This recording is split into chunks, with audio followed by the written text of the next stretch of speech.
Hello students, welcome to Magnet Pens. यहाँ पर आ गए हम हिंदी कोर्स ए का सैम्पल पेपर नंबर 3। इससे पहले हम 2 सैम्पल पेपर सॉल्व करा चुके हैं, अब ये हमारा 3rd सैम्पल पेपर है। तो सैम्पल पेपर शुरू करने से पहले हम आपको कुछ सावधानियां बताएंगे जो आपको क्वेश्चन पेपर के दौरान बरतनी है। जैसे पहला कि आप 2 तरीके के पेन का इस्तेमाल करेंगे, ब्लैक एंड ब्लू। तो ब्लैक पेन हमारा रहेगा हेडिंग्स लिखने के लिए या क्वेश्चंस लिखने के लिए, और ब्लू पेन रहेगा आंसर्स लिखने के लिए। अब 2 क्वेश्चंस के बीच में हमेशा जब भी हम 2 उत्तर लिखेंगे तो उसके बीच 1 या 2 लाइन का गैप दीजिएगा। ये इसलिए जिससे कि आपकी वो दोनों क्वेश्चंस अलग अलग समझ में आ सकें।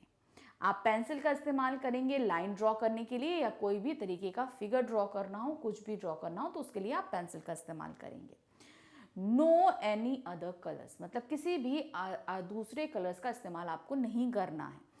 कोई भी हाइलाइटर, इवन वाइटनर भी आप इस्तेमाल नहीं करेंगे क्वेश्चन पेपर के दौरान में। अब इसके अलावा कुछ चीज़ें और होती हैं जो हमें ध्यान में रखनी पड़ती हैं। पहली चीज़ें, राइटिंग एकदम साफ रहनी चाहिए, क्योंकि हिंदी में राइटिंग बहुत ही ध्यान से देखी जाती है कि अगर आपकी राइटिंग नहीं अच्छी है तो वो वहाँ पर आपके मार्क्स कटते चले जाते हैं। फिर आती है ग्रामेटिकल मिस्टेक, लिखते समय मात्राओं पर सावधानियाँ बरतिए। क्योंकि पूरे जब आंसर्स पढ़े जाएंगे तो उसमें भी आपके मार्क्स कट जाते हैं। 0.5 आपके हर क्वेश्चंस में कट सकते हैं अगर आपने एक भी मिस्टेक करी, तो उसका ध्यान रखिए। फिर अब इसके बाद में एक सावधानी ये बरतनी होती है हमें कि हमारे पास जो गद्यांश या पद्यांश आते हैं वो हमेशा ऑप्शंस में आते हैं। जैसे 2 गद्यांश दे दिए, उसमें से एक करना है, या कभी कभी नहीं भी ऑप्शन दिया, लेकिन आप इसको अपनी हैबिट में डाल लीजिए कि जब आपके पास गद्यांश दिया जाता है तो जो भी गद्यांश आप अटेम्प्ट कर रहे हो उसकी पहली लाइन आप मेंशन कर दो। जहाँ पर भी आप लिख रहे हो क्वेश्चन, जैसे आपका सबसे पहले खंड का आया तो खंड का आप डालोगे ऊपर। फिर क्वेश्चन नंबर 1 हमारा क्या है, गद्यांश। तो क्वेश्चन नंबर 1 जहाँ पर आप लिखोगे उसके सामने आप उस गद्यांश की पहली लाइन मेंशन कर दो। तो जो भी चेक कर रहा है एग्जामिनर, उसको ये चीज़ समझ में आ जाएगी कि आपने ये वाला पैसेज अटेम्प्ट किया है, आपने ये गद्यांश अटेम्प्ट किया। फिर उसके नीचे आप उसके आंसर्स लिखना शुरू करेंगे। आंसर्स एकदम नीट एंड क्लीन होने चाहिए। तो यहाँ पर जो छोटी छोटी टिप्स थी वो हमने आपको बताई। ध्यान रखिए हर क्वेश्चन के साथ वर्ड लिमिट्स दी हुई हैं, तो वर्ड लिमिट्स का भी हमें ध्यान रखना है। तो वर्ड लिमिट्स हम कैसे डिसाइड करते हैं, आप अपनी कॉपी लीजिए, कोई भी एक रफ कॉपी लीजिए, उसमें अपनी जो आपकी नॉर्मल राइटिंग है उसमें एक लाइन लिखिए। लाइन लिखने से आपको ये चीज़ अंदाज़ा हो जाएगा और कि आप एक लाइन में कितने वर्ड्स लिख लेते हैं, उनको काउंट करिए, आपको समझ में आ जाएगा कि एक लाइन में आप कितने वर्ड लिख रहे हैं। चलिए अब हम अपना क्वेश्चन पेपर शुरू करते हैं कि क्या आ रहा है। तो सबसे पहला क्या है, क्वेश्चन पेपर जब हमारे सामने आएगा क्या है, निर्धारित समय 3 घंटा है। जो भी क्वेश्चन पेपर आपको मिलेगा वो 3 घंटे लिखने के लिए मिलेगा, लेकिन उससे 15 मिनट पहले आपको क्वेश्चन पेपर मिलेगा।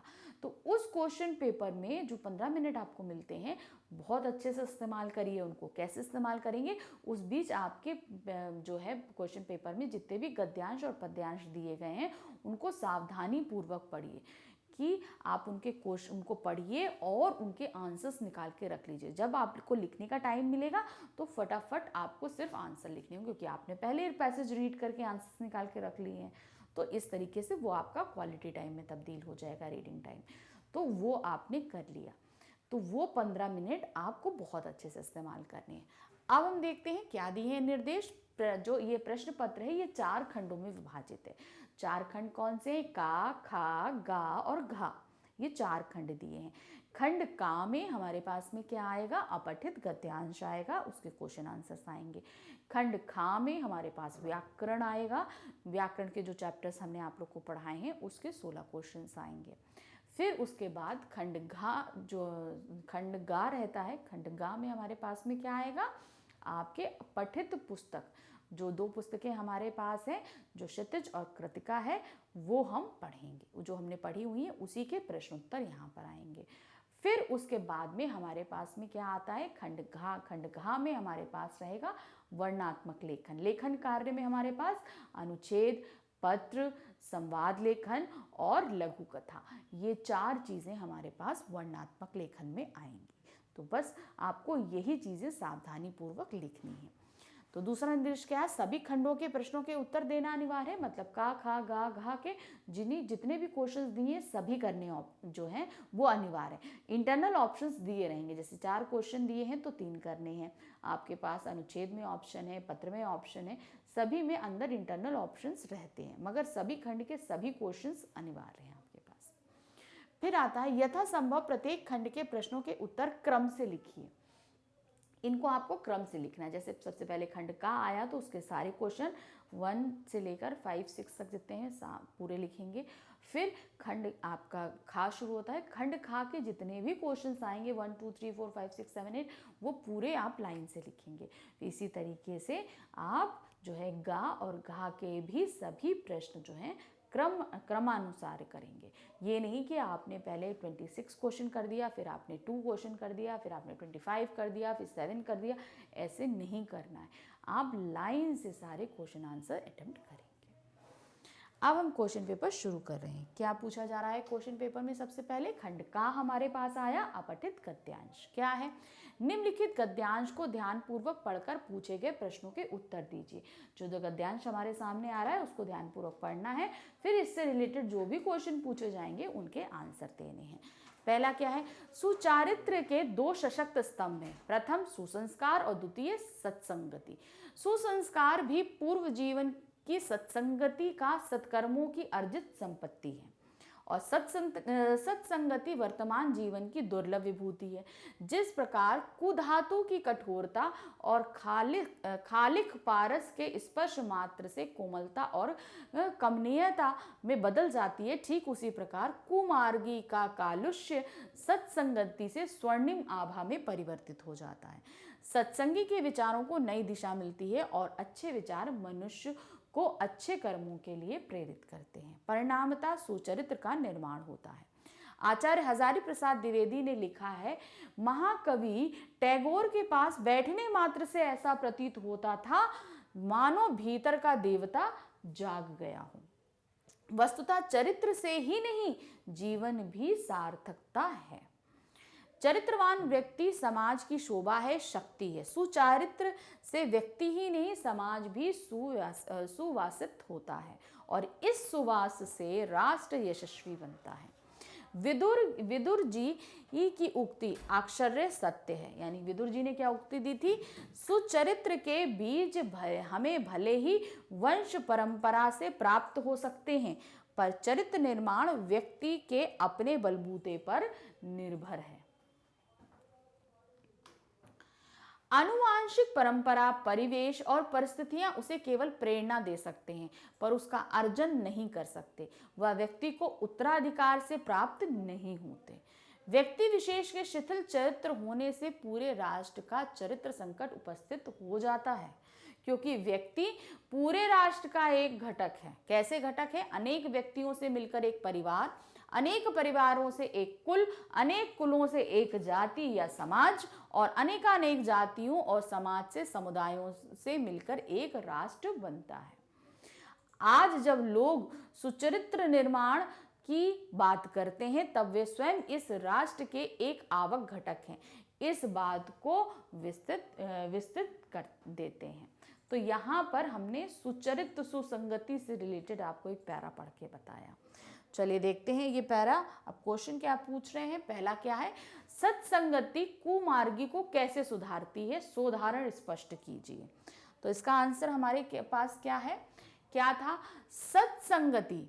ठीक है, सत्संगति कैसे सुधारती है? तो कैसे लिखेंगे?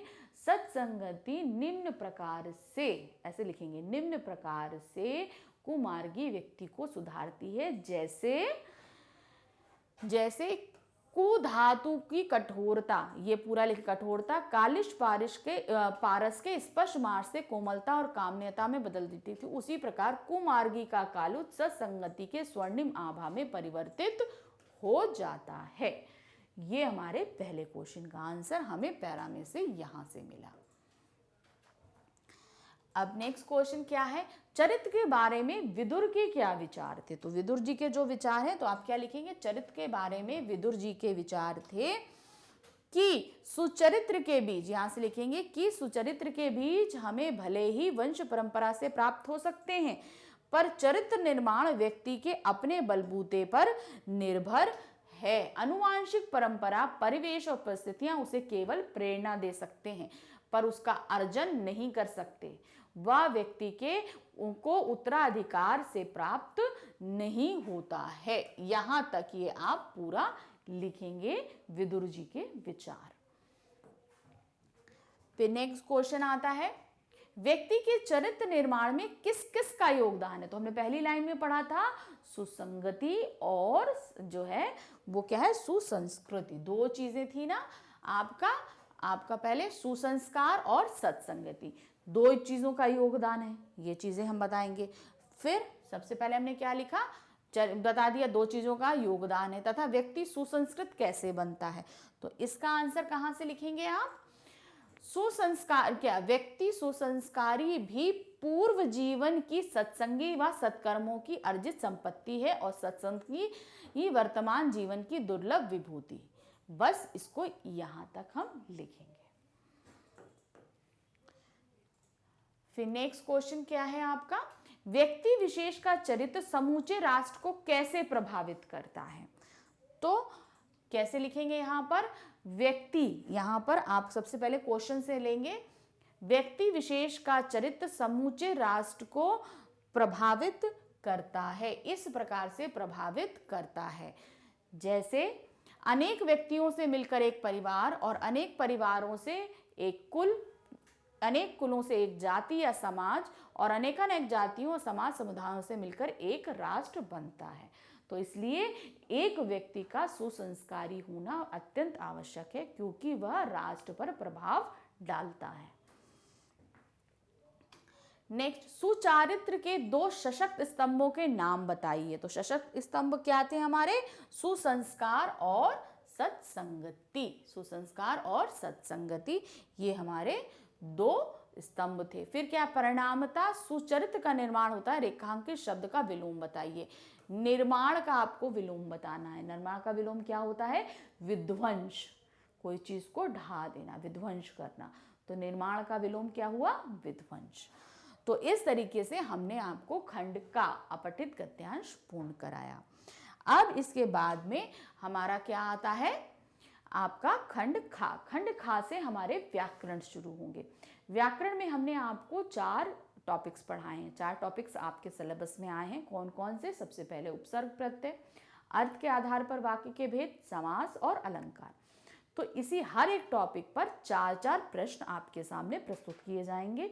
ये एमसीक्यूज बेस्ड रहेंगे, मतलब मल्टीपल चॉइस क्वेश्चंस रहेंगे। एक क्वेश्चन के 4 ऑप्शन रहेंगे, उसमें से आपको सही ऑप्शन ढूंढना है।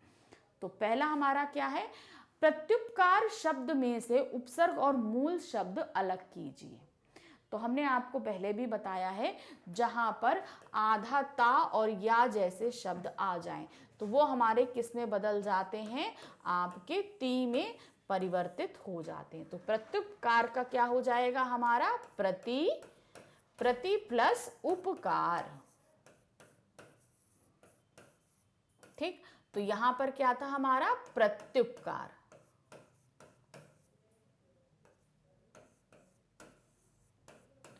ठीक है, प्रत्युपकार है हमारा ये। तो प्रत्युपकार में हमने प्राय यहां लिखा, त या हमारा छोटी की मात्रा में बदल गया, फिर ये ऊ, हमारा ये जो छोटे ऊ की मात्रा थी ये ऊ में बदली, फिर पकार। तो इस तरीके से इसका विग्रह होगा। ये हमारा क्या हो जाएगा, प्रति प्लस उपकार। ये ध्यान रखिएगा, आपका प्रत्यक्ष जैसे शब्द जहां पर ता और या जैसे शब्द आधे ता और या जैसे शब्द आते हैं, उनमें हमेशा ध्यान रखिएगा ये छोटी की मात्रा में तब्दील होते हैं। ठीक, अब आते हैं क्वेश्चन नंबर 3 पे। क्वेश्चन नंबर 3 हमसे क्या पूछ रहा है, निजत्व शब्द में से मूल शब्द और प्रत्यय अलग कीजिए। अब सामने हमारे दिया हुआ है निज प्लस त्व। ठीक है, हम कुछ नहीं पढ़ेंगे, निज मतलब अपना होता है और प्रत्यय हमारा क्या है, त्व। तो इस तरीके से ये विग्रह होगा। अब आ रहा है क्वेश्चन नंबर 4। क्वेश्चन नंबर 4 हमारा क्या है, अन प्रत्यय लगाकर 2 नए शब्द बनाइए, अ और ना। तो देखिए इसमें ध्यान दीजिए, पहला क्या है, सामान और सामान्य। तो इसमें ना शब्द, इसमें तो ना शब्द नहीं आ रहा है, तो ये आखिरी शब्द ना नहीं आ रहा, तो ये तो गलत है। लेकिन यहाँ आ रहा है, लेकिन इससे पहले ये क्या है, बड़ा आ है। हमने यहाँ पे इन्होंने क्या बोला, अन, यानी कि छोटा आ, तो हमारा ये भी गलत है। फिर गमन और चलन। अब गमन और चलन में ध्यान दीजिए, जो हम गम शब्द ले रहे हैं, गमन, ये हमारा मूल शब्द है। अब अगर इसमें हमने ना लगाया हुआ है तो विग्रह करेंगे तो हम कैसे आएंगे, गम तो हमारा मूल शब्द हो गया।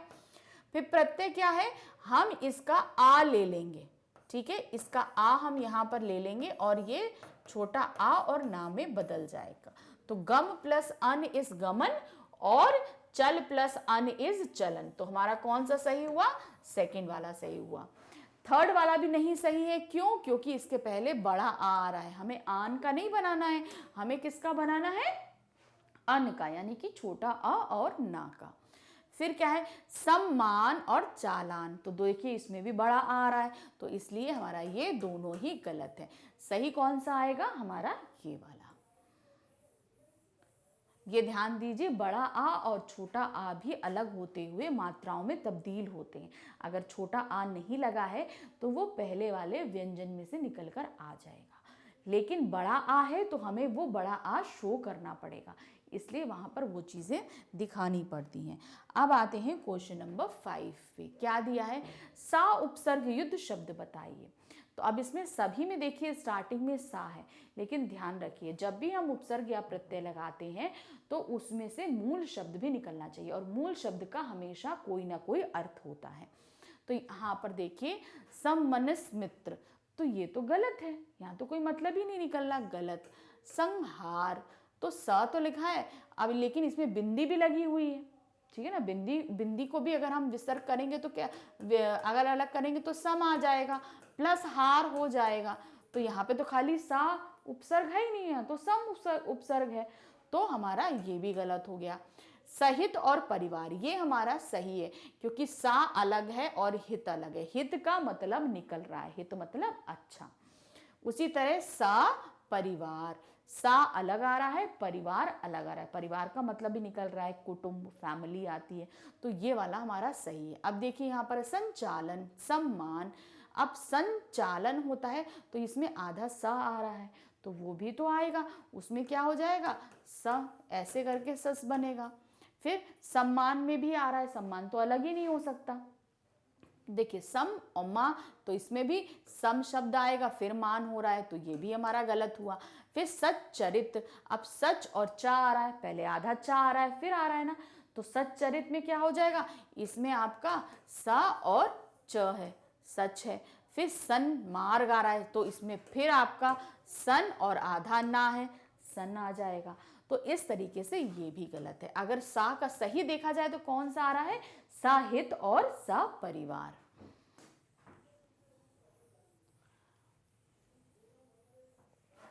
अब आ रहा है क्वेश्चन नंबर 6। क्वेश्चन नंबर 6 क्या है हमारा, अब हमने उपसर्ग प्रत्यय कर लिए, अब हमारे सामने आ गए हैं समास। 4 क्वेश्चन में उपसर्ग प्रत्यय के किए, अब हम 4 समास के करेंगे। समास में हमारा क्या पूछ रहा है, गगनचुंबी शब्द का उचित समास विग्रह और समास का नाम दिए गए विकल्पों में से चुनिए। क्या दिया है, गगनचुंबी, गगन को चूमने वाले, मतलब चारों के विग्रह देखिए सेम है, ठीक है, तो ये चारों ही हमारे सही हैं। एक निगाह से हम सबसे पहले ये देखते हैं ना, सबसे पहले विग्रह करके देखेंगे, तो विग्रह तो चारों के सही हैं। अब हमें क्या निकालना है, इसको निकालना क्या है, हमें समास का नाम। ध्यान दीजिए इसके विग्रह पर, गगन को चूमने वाला, यहाँ पर को शब्द आ रहा है, तो को हमारा कहाँ लगता है, कर्ता ने कर्म को, यानी कि कर्म कारक में को लगाते हैं, और कारक के हिसाब से हमारे कौन से समास बनते हैं, तत्पुरुष समास।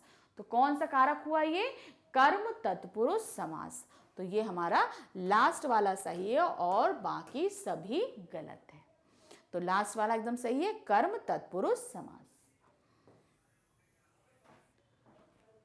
अब हम आते हैं क्वेश्चन नंबर 7 पे। क्वेश्चन नंबर 7 हमारा क्या है, पीतांबर शब्द का समास विग्रह कर समास का नाम लिखिए। क्या दिया है, पीत अंबर समास विग्रह है, फिर क्या है, पीत यानी पीला है, अंबर यानी वस्त्र जिसका अर्थात श्री कृष्ण, तो सबसे पहले तो पीत अंबर यहाँ पे गलत है, क्यों? क्योंकि इसका अर्थ ही गलत दिया हुआ है, तो ये तो हमारा पहले ही गलत हो गया, पहला वाला हमने निकाल दिया। अब 3 के देखिए, 3 के जो विग्रह हुए हैं वो एकदम सही हैं। अब हमें 3 से निकालना है, ठीक है, ये तीनों हमारे सही हैं। अब हमें समास का नाम निकालना है। समास का नाम हम कैसे निकालेंगे? जब हम पद का विग्रह करें, जो हमारे सामने जो समस्त पद दिया है, जब उसका विग्रह करते हैं तो दोनों पद आ जाते हैं, लेकिन उसका अर्थ निकल के हम किसी तीसरे की तरफ, जब तीसरे पद का हम नए तीसरे पद का निर्माण कर देते हैं, हमारा इशारा किसी तीसरे की तरफ हो जाता है, तो वहां पर हमारा कौन सा समास होता है? बहुव्रीहि समास। तो यहां पर पीत मतलब पीला, अंबर मतलब वस्त्र, तो ये तो हमें समझ में आ गया। तो पीला और वस्त्र, यानी पीला है वस्त्र जिसका, हमने इतना तो कर दिया, लेकिन फिर हमने तीसरे पद की तरफ इशारा कर दिया, ये हमारा क्या हो गया? तीसरा पद हो गया। तो जब हम विग्रह करने के बाद तीसरे पद की तरफ इशारा कर देते हैं, जिसका तो नाम ही नहीं है मेन उसमें, तो वो हमारा क्या हो जाता है? बहुव्रीहि समास। ठीक, इसको हम इस तरीके से समझाएंगे। ये जब तीसरे पद की तरफ हम इशारा कर देते हैं, ये तीसरे पद का निर्माण कर देते हैं, तो उस जगह हमारा हो जाता है बहुव्रीहि समास। अब क्वेश्चन नंबर 8। क्वेश्चन नंबर 8 हमसे क्या पूछ रहा है? अष्टाध्यायी शब्द के लिए उचित समास विग्रह और समास का नाम दिए गए विकल्पों से चुनिए। अब अष्टाध्यायी, अब देखिए ध्यान से देखिए, सभी के विग्रह सही हैं, यानी कि अब हमको ढूंढने पड़ेंगे कि समास कौन सा है। विग्रह हमने सारे सही बताए, ये भी सही, ये भी सही, ये भी सही, ये भी सही। 8 अष्ट अध्यायों का समूह। अष्ट का मतलब क्या होता है? 8 अध्याय, और जहां पर पहला पद संख्यावाची हो, यानी कि जिसमें कोई गिनती बताई गई हो 1 2 3 4 5 में, तो वो हमारा क्या होता है? द्विगु समास। जहां पर पहला यानी कि पूर्व पद संख्यावाची हो, वहां पर हमारा क्या होता है? आपका द्विगु समास। तो इसमें लास्ट वाला सही है और बाकी सभी गलत हैं, क्योंकि इसमें पहला यानी अष्ट मतलब 8 अध्यायों का समूह, यानी कि द्विगु समास। पूर्व पद यानी कि पहला पद हमारा संख्या आ रहा है। अब क्वेश्चन नंबर 9 आता है। क्वेश्चन नंबर 9 हमारा क्या है? अव्ययी भाव समास में पूर्व पद होता है, रिक्त स्थान के लिए उचित बताइए। अव्यय भाव समास का पूर्व पद, पूर्व मतलब पहला पद, तो पहला पद हमारा क्या होता है? अव्यय सर्वनाम विशेषण क्रिया। तो जाहिर सी बात है अव्यय भाव समास का पूर्व पद हमारा अव्यय होता है। अगर मान लीजिए उन्होंने बोल दिया पहला पद उपसर्ग होता है, अगर इसमें ऑप्शन में दिया होता अव्यय की जगह उपसर्ग होता तो भी सही होता, पुनरावृत्ति शब्द होते तो भी सही होता। तो ये ध्यान रखना है, अव्यय भाव समास में तीन तरह की चीजें होती हैं। पूर्व पद अव्यय होता है, पूर्व पद उपसर्ग भी होता है, और पूर्व पद पुनरावृत्ति शब्द भी होते हैं। अब क्वेश्चन नंबर 10। क्वेश्चन नंबर 10 क्या है? जिन वाक्यों, अब यहां पर देखिए समास खत्म हो गया, अब हमारा वाक्य शुरू हो रहे हैं, अर्थ के आधार पर वाक्य शुरू हो रहे हैं। तो क्या दिया है? जिन वाक्यों से कार्य के होने में संदेह या संभावना का बोध हो तो वो क्या कहलाते हैं? वो हमारे क्या कहलाते हैं? संदेहवाचक वाक्य, जहां पर हमें डाउट हो। देखिए उसमें आपको गड़बड़ करने के लिए देखिए दिया है संभावनावाचक, संकेतवाचक, संदेशवाचक। संभावनावाचक कोई भी वाक्य नहीं होता, हमने 8 आपको पढ़ाए हैं ना, उसमें संभावनावाचक कोई वाक्य नहीं होता। संकेतवाचक होता है, लेकिन उसमें 2 वाक्य होते हैं, एक वाक्य में 2 वाक्य जुड़े होते हैं, जैसे जैसा करोगे वैसा भरोगे। तो एक वाक्य की क्रिया दूसरे वाक्य पे डिपेंडेंट होती है। फिर संदेशवाचक कोई भी वाक्य नहीं होता। तो सबसे पहले हमने संभावना और संदेशवाचक हटा दिया, क्योंकि हम इसलिए कॉन्फिडेंट है कि ये दोनों तो वाक्य होते ही नहीं है जो हमने 8 पढ़े हैं। अब जो हमारे पास बचे 2, संदेहवाचक और संकेतवाचक। संकेतवाचक मतलब इशारा करता है, एक वाक्य दूसरी क्रिया की तरफ इशारा करता है, तो वो तो संकेतवाचक हुआ, तो ये गलत। तो हमारा क्या हुआ? संदेहवाचक वाक्य हुआ। अब हम आते हैं क्वेश्चन नंबर 11 पे। 11 क्या दिया है? अर्थ के आधार पर वाक्य भेद बताइए। क्या तुम्हारी दादी झूठी है? तो अब यहाँ पर क्या दिया गया है, ध्यान से देखिए। सबसे पहली चीज है कि यहाँ पे प्रश्नवाचक शब्द है और प्रश्नवाचक चिन्ह है। तो जहां पर प्रश्नवाचक वाक्य और प्रश्नवाचक चिन्ह होते हैं तो वहां पर क्या होता है, हमारा प्रश्नवाचक वाक्य होते हैं। जहां पर इस तरीके से होता है वो हमारा कौन सा होता है, प्रश्नवाचक वाक्य होता है। अब हम आते हैं क्वेश्चन नंबर 12 पे। क्वेश्चन नंबर 12 क्या है, सारा आंगन नृत्य और संगीत से ओतप्रोत है। ठीक है, अर्थ के आधार पर वाक्य के भेद बताइए। तो हमने आपको क्या बताया था, आपको विराम चिन्हों पर भी ध्यान रखना है। जैसे इसके पहले वाले वाक्य में हमने क्या दिया था, प्रश्नवाचक चिन्ह। इसमें क्या लगा है, आपका विस्मयवाचक चिन्ह है। तो जहां पर विस्मयवाचक चिन्ह होता है वो क्या होता है, हमारा विस्मयादिवाचक वाक्य। तो ये कौन सा हो गया हमारा, आपका विस्मयादिवाचक। चिन्हों को पहचानिए। अगर पूर्ण विराम लगे हैं तो बाकी की तरफ देखेंगे, अगर प्रश्नवाचक और विस्मयवाचक लगा है तो वो तो हमारा सीधे हमको आपको आंसर मिल जाएगा कि ये कौन सा वाक्य है। अब हम आते हैं क्वेश्चन नंबर 13। क्वेश्चन नंबर 13 हमसे क्या पूछ रहा है, इकलौता बेटा था वह, अर्थ के आधार पर वाक्य के चिन्ह बताइए।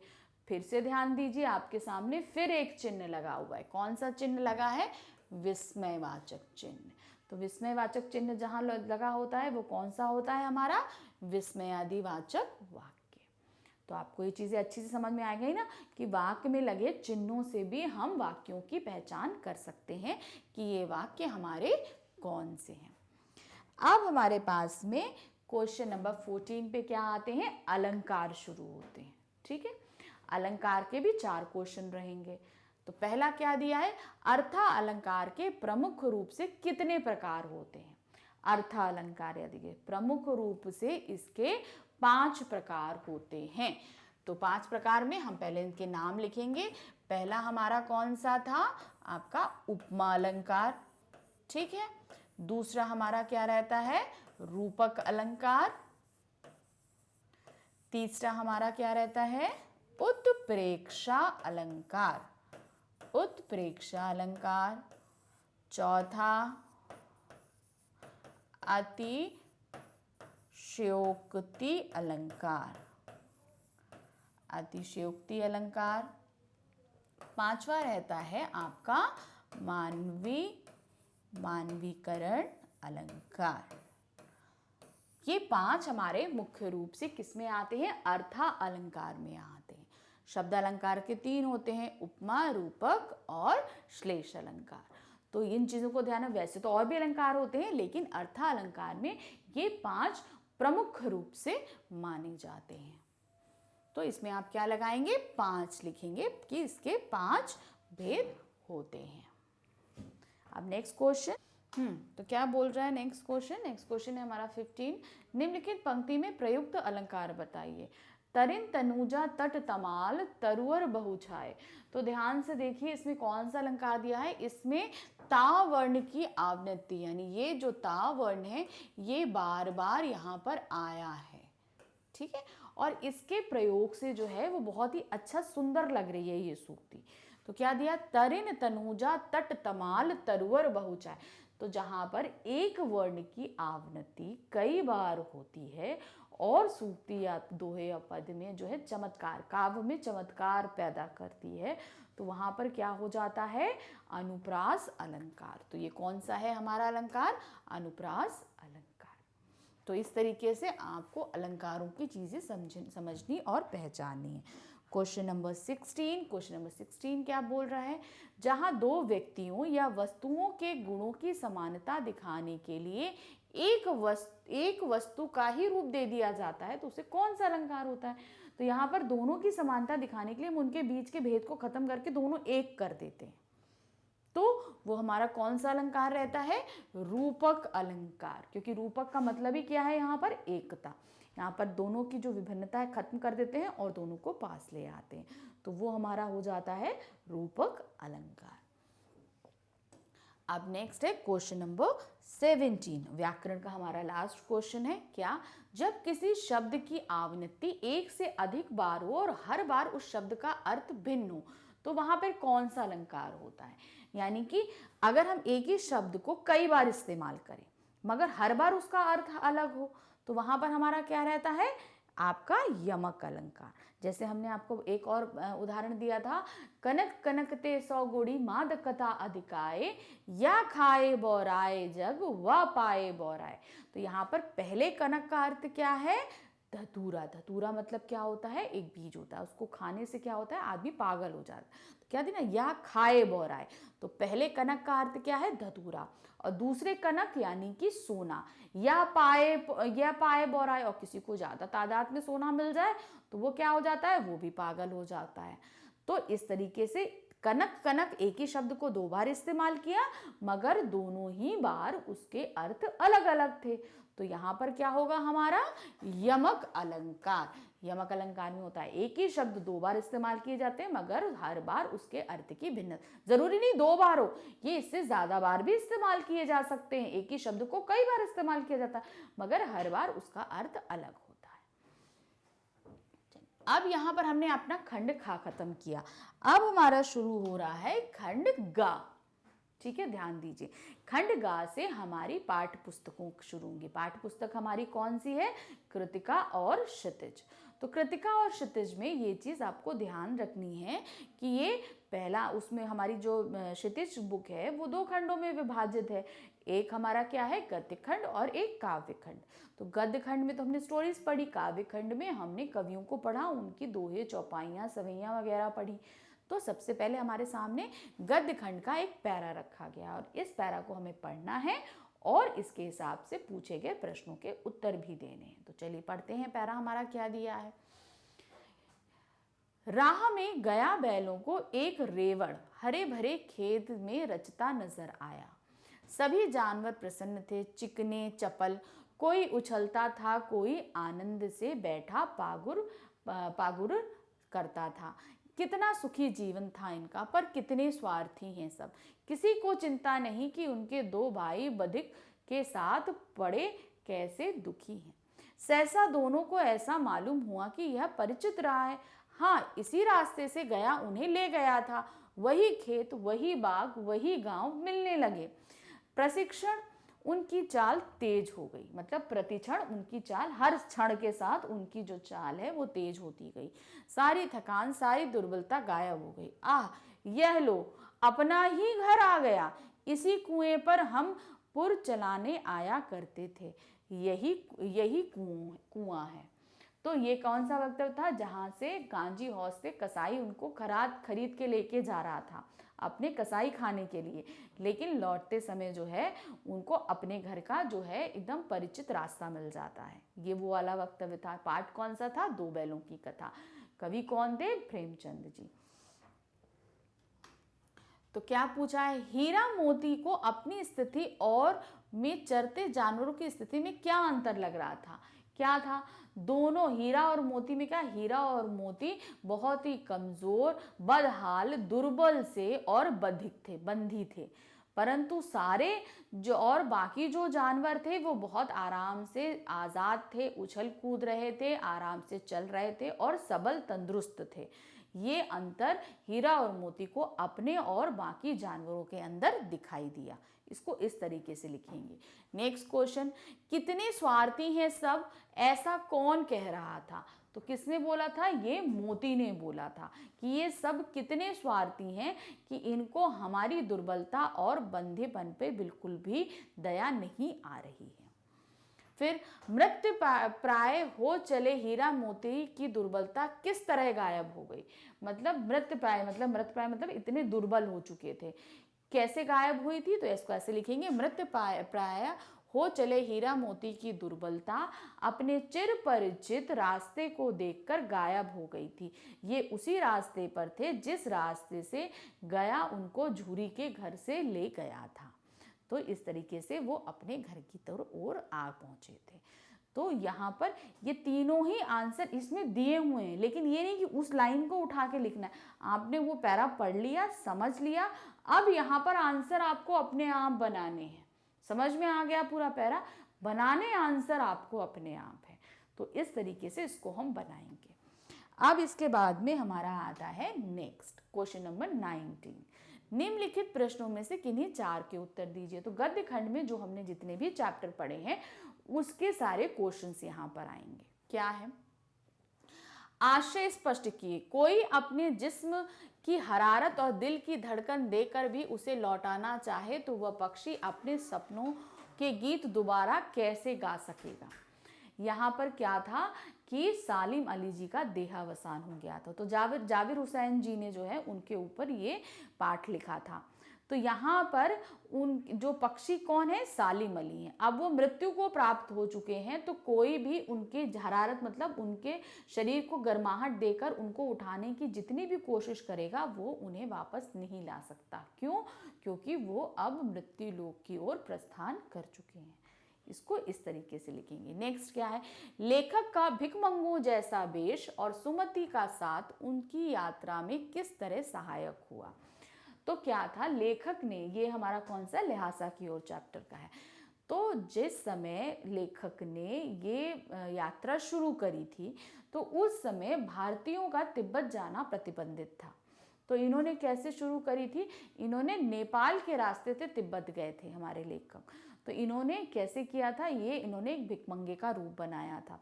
भिखमंगे के रूप, और सुमति वहाँ के जान पहचान वाले थे, मतलब वो सभी रास्तों से जानते थे, बहुत से लोगों की जान पहचान थी।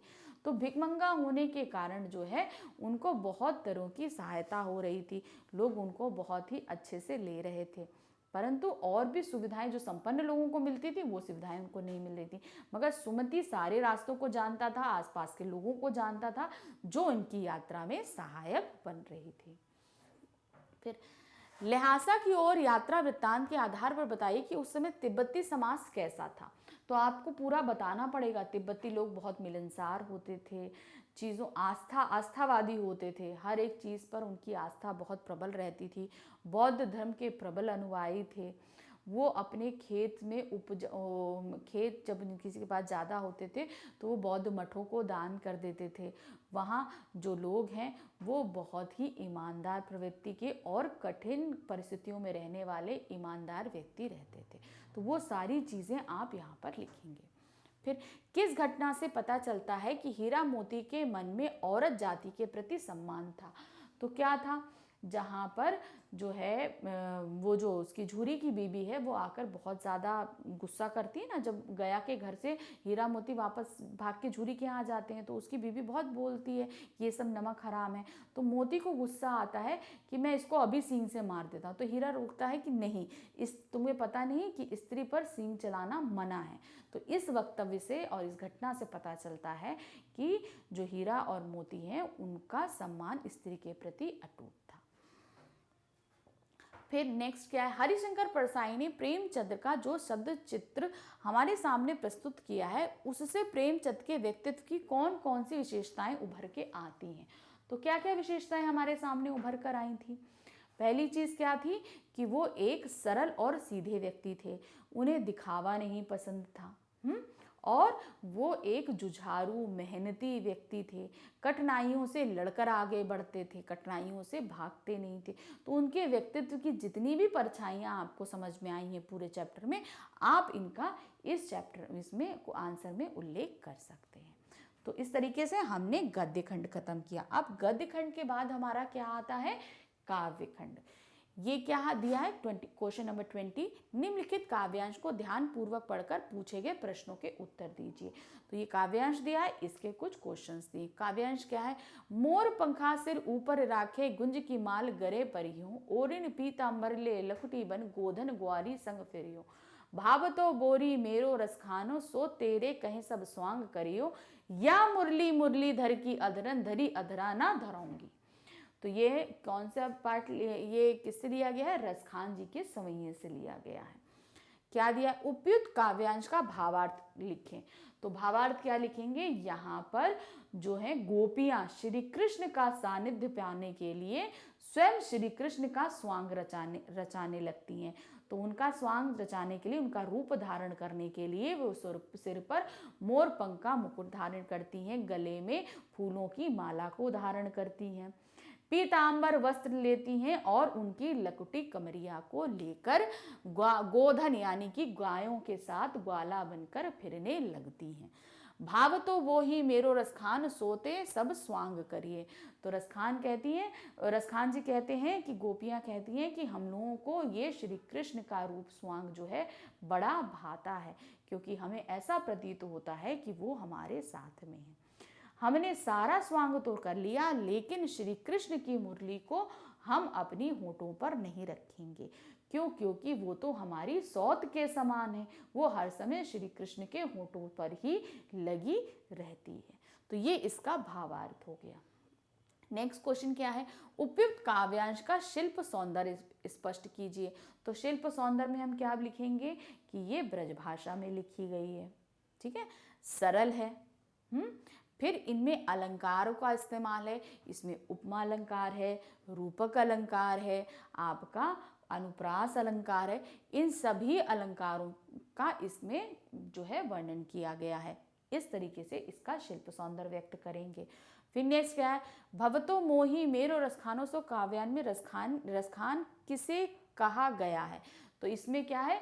रसखान, इसमें रसखानी किसको बोल रहे हैं? खुद स्वयं को ही संबोधित करते हुए बोल रहे हैं। इस तरीके से हम लिखेंगे। अब हमारे पास क्या आ रहा है? काव्य खंड के ही प्रश्न उत्तर आ रहे हैं। कैसे? जो हमने अभी जैसे काव्य खंड जो हमारा है ना, उसमें जितने भी पार्ट हैं उससे रिलेटेड क्वेश्चन आंसर पूछे जा रहे हैं। क्या पूछा गया है? निम्नलिखित प्रश्नों में से किन्हीं 4 के उत्तर दीजिए। तो काव्य खंड के जो 4 प्रश्न पूछे गए उसमें क्या दिया है?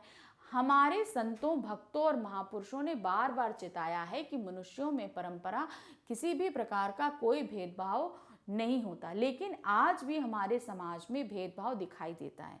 आपकी दृष्टि से इस कारण देश और समाज को क्या हानि हो रही है? तो ये हमारा कौन सा आपका दिया है? ललद के अनुसार। ललद पाठ में दिया है ना कि बहुत सारे जो हैं महापुरुष और गुरु आते हैं और लोगों को तरह तरह से जो है प्रभु के समीप जाने के रास्ते बताते हैं। तो इसी पाठ के आधार पर बताना क्या चीज़ है? महापुरुष बार बार चेताया कि मनुष्यों की परंपरा किसी प्रकार से भी कोई भेदभाव नहीं है, यानी मनुष्यों में कोई भेदभाव नहीं है। लेकिन आजकल जो है इस जाति प्रथा प्रभाव के नाम से लोगों के बीच में बहुत तरह तरीके से भेदभावों को पैदा किया जा रहा है। नेक्स्ट है, कबीर ने ईश्वर प्राप्ति के लिए किन प्रचलित विश्वासों का खंडन किया है? तो ईश्वर प्राप्ति के लिए जो प्रचलित कौन कौन से काव्य खंड, कौन कौन से तरीके बताए गए हैं कि जहां पर आप लोगों माला फेरते हैं, तिलक लगाते हैं, ठीक है, कोई राम राम बोलता है, कोई मूर्ति की पूजा करता है, कोई तीर्थ स्थलों में जाता है, तो ये सभी आडंबर हैं। ईश्वर प्राप्ति के लिए ये सब आडंबर है, हमें ये सब नहीं करना है। हमें क्या करना है? अच्छी श्रद्धा भक्ति से ईश्वर को याद करना है और मनुष्यता बनाए रखनी है, मनुष्यों के प्रति प्रेम भावना बनाए रखनी है। फिर नेक्स्ट क्वेश्चन है, कैदी और कोकिला कविता के आधार पर पराधीन भारत के जेलों में दी जाने वाली यातनाओं का वर्णन कीजिए। तो कैदी और कोकिला पाठ में जो यातनाएं देने की बात की गई है, उन्हें बेड़ियों से बांध के रखा जाता है, उन्हें खाना भी इतना नहीं दिया जाता कि वो जी भी सके, उनको रोने तक की आज़ादी प्राप्त नहीं है, उनसे जानवरों जैसा बिहेव किया जाता है, जानवरों जैसा व्यवहार किया जाता है। उन्हें बैलों की जगह जो है नहीं, कोल्हू में बेल दिया गया था, चूचर चूचर की आवाज़ आ रही थी, बैलों की तरह किया जाता है। और यहाँ पर जो है वो बहुत तरह के शारीरिक यातनाएं भी देते हैं। तो इस तरीके से सारी चीज़ें आप इनको बताएंगे। फिर क्या है? काली तू ए आली, इन पंक्तियों में काली शब्द की आवृत्ति से उत्पन्न चमत्कार की विवेचना कीजिए। तो यहाँ पर काली तू ए आली जो बोला गया है, काली शब्द जो है वो कोकिला के लिए इस्तेमाल किया है और काली शब्द से समरूपता दिखाते हुए कविता में बहुत सारी चीज़ों को काला बताया गया है। यानी कोकिला जैसी काली क्या है? रात काली है। कवि की कोठरी काली, उनका कम्बल काला, उनकी श्रृंखलाएं काली, मन में आने वाली सभी चीज़ें काली, मतलब मन में आने वाले जो विचार हैं वो भी काले ही हैं। तो जितनी चीज़ों की समरूपता काली चीज़ों से बताई गई है वो आप यहाँ पर लिखेंगे। फिर नेक्स्ट है रसखान द्वारा रचित सवैयों का प्रतिपाद अपने शब्दों में कीजिए। तो रसखान जी के जो आपके जितने भी पद दिए गए, 3 पद दिए गए, उनको आप अपने अपने उसमें 3 पैरा में करके यहाँ पर लिखेंगे। रसखान के तीनों पदों को, श्री कृष्ण के बारे में उन्होंने जितना बताया है वो सारी चीज़ें इसमें मेंशन करेंगे अलग अलग पैरा में करके। अब इसके बाद में हमारे पास में आता है क्या, क्वेश्चन नंबर 22। क्वेश्चन नंबर 22 जो हमारे सामने आया है, हमारी जो बुक है दूसरी वाली, कौन सी, कृतिका। कृतिका के प्रश्न उत्तर यहाँ पर पूछे गए हैं। क्या है, चंद्रकांत देवताले की कविता थोड़े से बच्चे और बाकी बच्चे लकड़बग्गा हंस रहा है, पढ़िए। उस कविता के भाव तथा प्रस्तुत कविता के भावों में साम्य करिए। तो थोड़े से जो बच्चे, उनकी एक कविता है, हमें उसको पढ़ना है और पढ़ के उसका यहाँ पर आपको व्यक्त करना है। नेक्स्ट क्वेश्चन, लेखिका के बहाने हीन भावना का शिकार नहीं हो पाई, इसका क्या कारण था, मेरे संग औरतों की पाठ के आधार पर लिखा बने। लेखिका की जो बहनें थी, बहन जो थी वो थोड़ी आत्मसंपन्न थी, मतलब उनके अंदर डर नहीं था, अपनी बातों को बोल देना, कह देना था। कुछ जो उनकी 4 बहनें थी, तो चारों बहनों की अलग अलग योग्यताएं थी, आप अलग चारों बहनों की अलग अलग योग्यताएं बताएंगी, मगर उसके बावजूद भी जो लेखिका के अंदर हीन भावना इसलिए पैदा नहीं हो पाई क्योंकि उन्होंने हर समय अपने अंदर सुधार किया, यानी कि अपने व्यक्तित्व में, अपने स्वभाव में हर पल सुधार करती रही, इसलिए वो अपनी बहनों से हीन भावना से ग्रस्त नहीं हो पाई। नेक्स्ट क्वेश्चन, राम स्वरूप अपने घर को किस प्रकार सजा रहे थे और क्यों, रीढ़ की हड्डी पाठ के संदर्भ में लिखिए। तो यहाँ पर हम पूरा वक्तव्य बताएंगे। कैसे, राम स्वरूप जी अपने नौकर के साथ में अपने पूरे घर को सजा रहे थे। घर कैसा वो कर रहे थे कि उन्होंने एक तख्त लगाई, तख्त के ऊपर अच्छा चादर बिछाया था, उस पर हारमोनियम और सितार रखा, फिर अच्छे से सारे सोफे वगैरह सजाए हुए थे, खाने के लिए नाश्ता रखा था, मगर टोस्ट के साथ बटर नहीं था। तब उन्होंने अपने नौकर को मक्खन लाने के लिए भेजा। तो क्यों सजा रहे थे, क्योंकि उनके बेटी को देखने के लिए गोपाल प्रसाद और उनका बेटा शंकर आने वाला था, जो यहाँ पर उनकी बेटी उमा से विवाह के लिए आ रहे थे। तो ये पूरा रीढ़ की हड्डी पाठ के आधार पर इसको आप व्यक्त करेंगे। तो ये आपको मैंने यहाँ पर खंड गा जो है वो पूरा पूर्ण रूप से समझाया। तो खंड गा में हमारी दोनों ही पाठ्य पुस्तक आ गई कि किस किस तरीके से चीज़ों को हमने पढ़ा है, सारे चैप्टर पढ़े हैं, तो वो यहाँ पर हमने लिखे। याद रखिए, इनमें जो भी क्वेश्चंस आपके खाली ये जो पूछे जाएंगे आपके कृतिका बुक से, ये हमारे 3-3 मार्क्स के होंगे और बाकी सारे क्वेश्चन 2-2 मार्क्स के रहेंगे। इसलिए उनकी वर्ड लिमिट 25 to 30 यानी कि 2 से 2.5 लाइन्स की रहेगी। लेकिन जब 3 मार्क्स का क्वेश्चन आएगा तो याद रखिएगा उसकी वर्ड लिमिट 50 to 60 वर्ड हो जाती है, तो वो लाइन्स चली जाती है 5 to 6 लाइन्स में। तो इस चीज़ को आपको ध्यान रखते हुए करना है। जो 3 मार्क्स के क्वेश्चंस रहेंगे उनकी वर्ड लिमिट 50 to 60 वर्ड्स रहेगी। 2 मार्क्स के क्वेश्चंस जो रहेंगे उनकी वर्ड लिमिट 25 to 30 वर्ड्स रहेगी। लाइंस आपको डिसाइड करनी है। आपको हम पहले भी बता चुके हैं कि जब आपको वर्ड्स पता करने हो कि आपके वर्ड्स कितनी लाइन में आते, सिंपल एक कॉपी लीजिए रफ, उसमें एक लाइन लिखिए और देखिए और काउंट करिए उसमें वर्ड आप एक लाइन में कितने वर्ड्स लिख ले रहे हैं।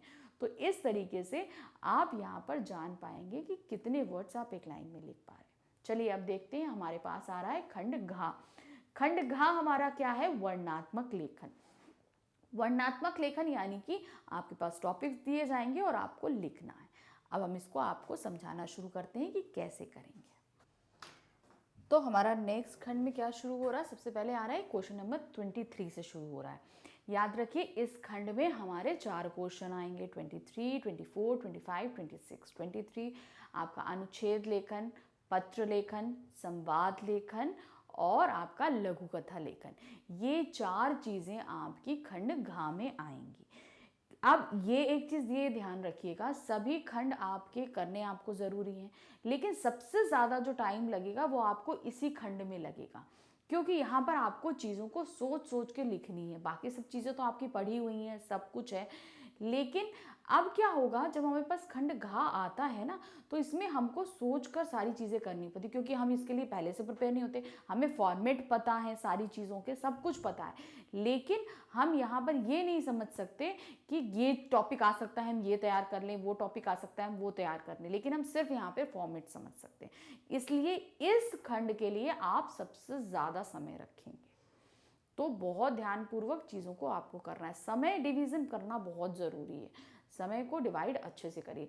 माना आपका खंड जो गा रहता है उसमें प्रश्नोत्तर ज़्यादा रहते हैं, लेकिन वो हमारे पढ़े हुए रहते हैं, हम जानते रहते हैं, समझते रहते हैं चीज़ों को, तो इसलिए उनके आंसर करना हमारे लिए आसान हो जाता है। लेकिन खंड घा में जो हमारे सामने आता है वो हमारा पढ़ा नहीं रहता। कहने का मतलब वो टॉपिक हमने, भाई हम समझते तो हैं लेकिन हम पढ़ा नहीं, हर चीज़ तो हम नहीं पढ़ सकते, तो ये हमको उसी खंड के, और हम चीज़ों की नॉलेज हम इसलिए रखते हैं, नॉलेज है सारी चीज़ें, हम उसको ज़्यादा एक्सपेंड करके ईजिली लिख सकते हैं।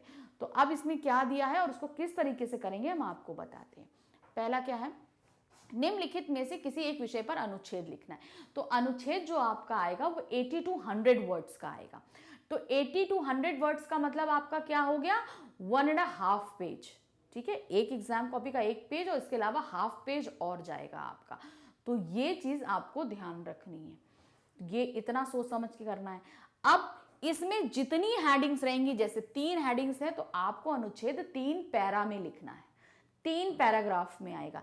ये हेडिंग्स हम मेंशन कहीं नहीं करेंगे, ये ध्यान रखिएगा, हमको लिखनी नहीं है हेडिंग कहीं पे भी, लेकिन इस हेडिंग में जो चीज पूछी जा रही है वो हम पैरावाइज लिखेंगे। चलिए देखते समझते हैं। पुस्तकें पढ़ने की आदत विषय पर दिए गए संकेत बिंदुओं के आधार पर अनुच्छेद लिखिए। अब हमारा टॉपिक क्या है, पुस्तकें पढ़ने की आदत, ये हमारा टॉपिक है। ठीक, अब इसी टॉपिक के आधार पर हमें करना है, तो सबसे पहले हमने टॉपिक डाल दिया। टॉपिक लिखने के बाद में हम क्या लिखेंगे, फर्स्ट पैराग्राफ लेंगे। फर्स्ट पैराग्राफ में क्या लेंगे, पढ़ने की घटती प्रवृत्ति। तो फर्स्ट पैरा में हम सिर्फ इतना ही लिखेंगे जो हमें लिखना है, यानी कि हमारे पढ़ने की प्रवृत्ति क्यों घटती जा रही है, क्योंकि हमें विजुअलाइज चीजें ज्यादा मिल रही हैं, यानी देखने को मिल रही हैं। तो क्या होता है, हम लोग देखना ज्यादा पसंद करते हैं पढ़ने के बनस्पत, तो और भी जो भी कारण है आप उसमें लिख रहे हैं, क्यों हमारी पढ़ने की प्रवृत्ति कम होती जा रही है वो। फिर अब हम पैराग्राफ चेंज करेंगे। सेकंड, कारण और हानि, इसके क्या कारण है और इससे क्या नुकसान हो रहे हैं। अगर हम पढ़ेंगे नहीं तो हमारा शब्द भंडार कम होगा, हम ज़्यादा चीज़ों के बारे में जान नहीं पाएंगे, डिफिकल्ट वर्ड्स नहीं जान पाएंगे, तो जो भी हानियां हो रही हैं वो हम लिखेंगे। फिर थर्ड पैरा, पढ़ने की आदत से लाभ। अब पढ़ने की आदत से क्या क्या लाभ होते हैं, क्या क्या फायदे होते हैं, ये हम थर्ड पैरा में लिखेंगे। इसके अलावा हमें अनुच्छेद में कुछ भी नहीं लिखना है, इस चीज का ध्यान रखिए। अगर 4 हेडिंग पूछी है तो 4 पैराग्राफ में लिखेंगे, 3 हेडिंग्स पूछी है तो 3 हेडिंग के 3 पैराग्राफ में लिखेंगे। इस चीज का आपको ध्यान रखना है। हेडिंग्स मेंशन नहीं करनी, पैराग्राफ के हिसाब से करना। ये सिर्फ संकेत बिंदु है। संकेत बिंदु का मतलब आपको जो पूछा गया है आपको सिर्फ उतना लिखना है, इसके अलावा आप कुछ नहीं लिखेंगे। अब इसमें आपके पास 3 ऑप्शन आएंगे, अनुच्छेद लेखन में आपके पास 3 ऑप्शन आएंगे। जो आपको इजी पड़ रहा है आप उसे अटेम्प्ट कीजिए, उसके बारे में लिखिए। जिसके बारे में आप ज्यादा नॉलेज रखते हैं, अच्छे से लिखते हैं, वो आप लेंगे। अब इसमें सेकेंड ऑप्शन क्या है, प्लास्टिक की दुनिया। सेकेंड ऑप्शन आपका टॉपिक है प्लास्टिक की दुनिया। इसमें फर्स्ट पैरा में आप क्या लिखेंगे, प्लास्टिक का आविष्कार और इसका उपयोग। प्लास्टिक का आविष्कार कब, कहाँ और कैसे हुआ और इसका उपयोग कैसे हो रहा है, ये फर्स्ट पैरा। सेकेंड पैरा में इसके गुण और दोष, यानी इससे हमें क्या क्या फायदा हो रहा है और क्या क्या नुकसान हो रहे हैं, ये हमारा जाएगा सेकेंड पैराग्राफ में। फिर थर्ड में प्लास्टिक का पर्यावरण पे प्रभाव। प्लास्टिक का पर्यावरण पर क्या प्रभाव पड़ रहा है, पर्यावरण के अंदर हमारे जीव जंतु भी आते हैं, उन्हें लिख सकते हैं। एनवायरमेंट में हमारे पौधे, हमारे आसपास के जीवन पे जितना प्रभाव पड़ रहा है वो सभी आप मेंशन करेंगे। अब इसके बाद आता है इसका थर्ड ऑप्शन। थर्ड ऑप्शन हमारा क्या है, गया समय फिर हाथ नहीं आता। तो हमारा टॉपिक क्या है, गया समय हाथ नहीं आता, तो ये टॉपिक है। अब संकेत बिंदु क्या दिए, फर्स्ट पैरा में क्या लिखेंगे आप, समय ही जीवन है। समय जीवन क्यों है, इसका ये इस पे आप पूरा एक पैरा लिखेंगे। फिर सेकंड पैरा क्या आएगा, समय का सदुपयोग।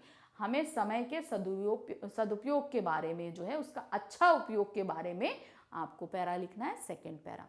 फिर थर्ड पैरा आ रहा है समय के दुरुपयोग से हानि। इसके अगर हम दुरुपयोग करते हैं, उसके समय पर ध्यान नहीं देते हैं, तो क्या क्या नुकसान होते हैं, हमें वो लिखना है। तो बस 3 पैरा में हम इसको फिनिश करेंगे, ध्यान रखिएगा। और जितना पूछा जा रहा है सिर्फ उतना आंसर देंगे, उसके अलावा हमको कुछ भी नहीं लिखना है। अब हमारा आ रहा है क्वेश्चन नंबर 24। क्वेश्चन नंबर 24 क्या पूछ रहा है, आपका छोटा भाई घर से दूर छात्रावास में रहता है। आप विनीत या विनीता की तरफ से पत्र लिखकर प्रातःकाल नियमित रूप से भ्रमण करने, योग और प्राणायाम करने की प्रेरणादायी पत्र लिखिए। तो ये हम अपने भाई को, छोटे भाई को लिख रहे हैं। तो जहां जिनको हम, हमारे जो जान पहचान के होते हैं, जैसे माँ बाप, भाई बहन, मित्र, रिश्तेदार, तो वो वाला पत्र हमारा क्या कहलाता है, अनौपचारिक पत्र। तो पहला पत्र हमारा क्या है, अनौपचारिक। तो हम यहाँ पर पहले लिख देते हैं अनौपचारिक। हम आपको दोनों फॉर्मेट्स बता रहे हैं।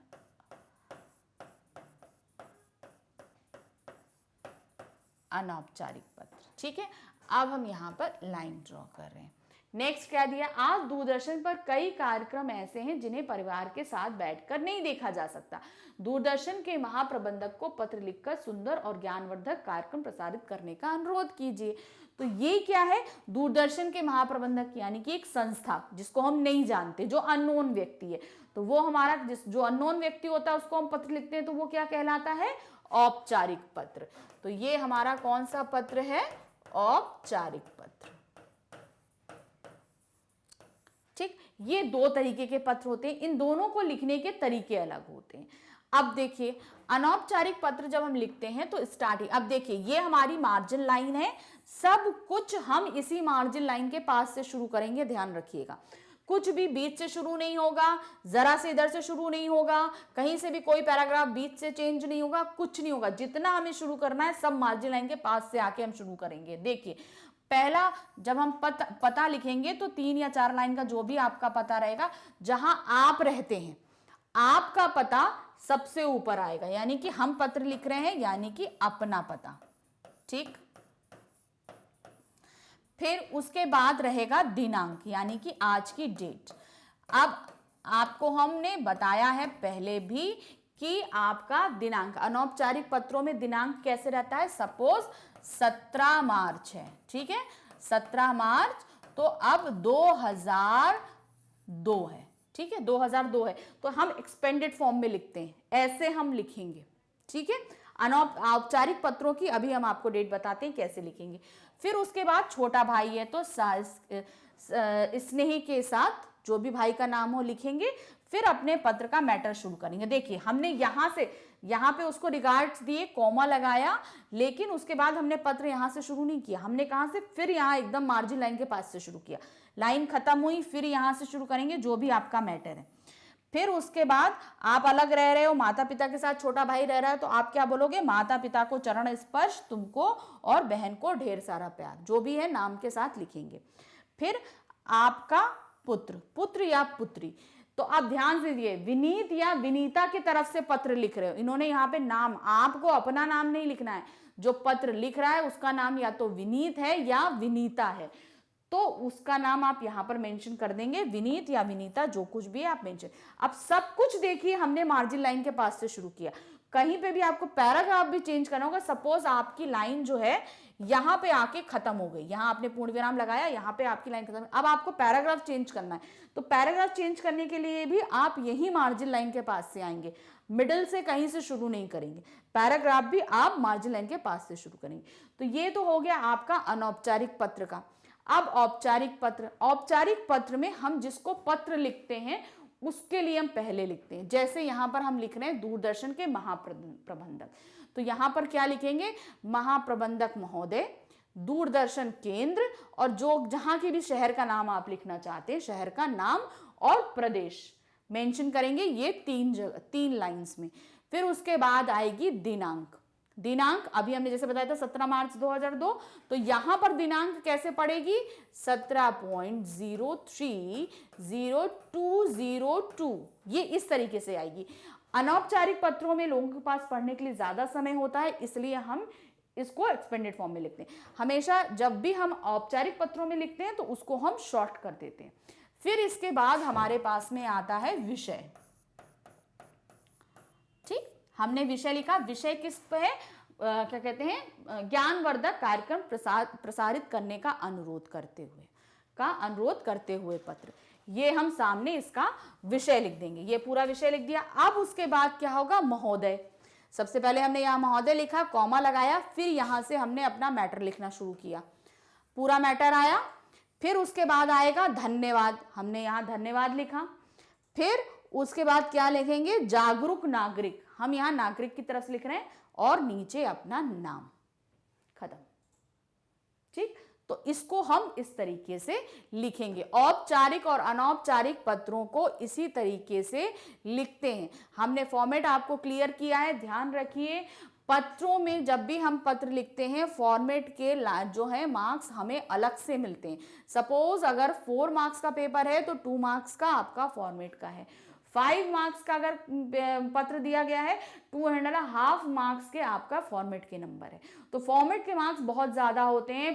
पूर्ण विराम उसी फॉर्मेट में आपके शामिल होते हैं, विराम चिन्ह, कहाँ पर है आप कॉमा लगा रहे हो, कहाँ पूर्ण विराम लगा रहे हो, कहाँ अवतरण चिन्ह लगा रहे हो, कहाँ कोष्टक लगा रहे हो, इन सब चीजों का भी ध्यान दिया जाता है। तो ये 2.5 उसके होते हैं। फिर उसके बाद आपको मार्क्स मिलते हैं, आपने कैसा मैटर लिखा है, क्या चीजें लिखी हैं, इसको ध्यान में रखते हुए पत्र लिखना है। अब हमारा आता है क्वेश्चन नंबर 25 में हमारे सामने आया है संवाद लेखन। क्या है, चंचल और मोनिका सहपाठिका हैं, परीक्षा के बाद दोनों के बीच होने वाले संवाद को लिखिए। अब इसमें ऑप्शन है, दोनों में से एक करना है। लाइब्रेरी की पुस्तकों को लेकर 2 अध्यापिकाओं के बीच होने वाले संवाद को लिखिए। संवाद लेखन जब भी हम करते हैं, संवाद का मतलब क्या होता है, जो हम नॉर्मल तौर पे बात करते हैं। तो संवाद लेखन के लिए हमें करना क्या है, जितने भी करेक्टर हम ले रहे हैं, जैसे सपोज इसमें 2 करेक्टर हैं, चंचल और मोनिका है, और दूसरे में 2 अध्यापिकाएं, तो दोनों करेक्टर्स के बीच में एक तो हम संवाद का डिस्ट्रीब्यूशन सेम रखेंगे। कहने का मतलब अगर एक को 4 संवाद दिए हैं तो दूसरे को भी हम 4 ही संवाद देंगे। बहुत ध्यान से तथा, और हर जगह विराम चिन्हों का बहुत ध्यान रखेंगे। लिखने का तरीका क्या है, संवाद जब हम शुरू करेंगे, सपोज आपकी ये मार्जिन लाइन है, तो अब सबसे पहले किसने बोलना शुरू किया, चंचल ने, तो हमने चंचल का नाम लिखा और उसका संवाद लिखा। उसके बाद कौन बोलेगी, मोनिका बोलेगी। उसके बाद मोनिका बोली, मोनिका का संवाद लिखा। फिर अब चंचल का संवाद आएगा, ठीक है, फिर उसके बाद मोनिका का संवाद आएगा। तो इस तरीके से आपको क्रम में लिखते हुए चलना है। दोनों के संवाद बराबर रखने हैं, ये याद रखिएगा। किसी का भी संवाद ज्यादा या कम नहीं होना चाहिए। जी आपने चंचल को 5 दे दिए और मोनिका को 2 दिए, ये नहीं करना है। संवादों को बराबर रखना है, विराम चिन्हों का ध्यान रखना है।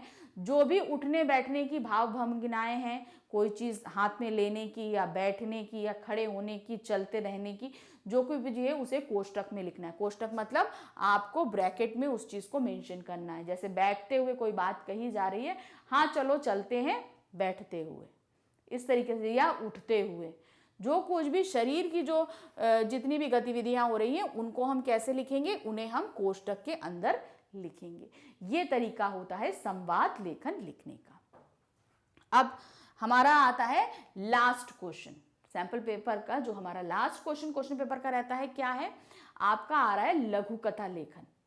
जब मैं अंतरिक्ष में कदम रखा विषय पर लगभग 100 या 120 शब्दों का एक लघु कथा लिखिए। उसमें ऑप्शन दिया गया, वृक्ष की व्यथा विषय पर आपको 100-120 की कथा लिखनी है। तो कथा आपको जब भी, यानी कि आपको कहानी लिखनी है। जब भी हम कहानी लिखते हैं हमेशा पास्ट में लिखते हैं, ध्यान रखिएगा। हम कभी भी प्रेजेंट में नहीं लिखेंगे, फ्यूचर में नहीं लिखेंगे। कहानी हमेशा पास्ट में घट चुकी होती है, उससे लिखते हैं।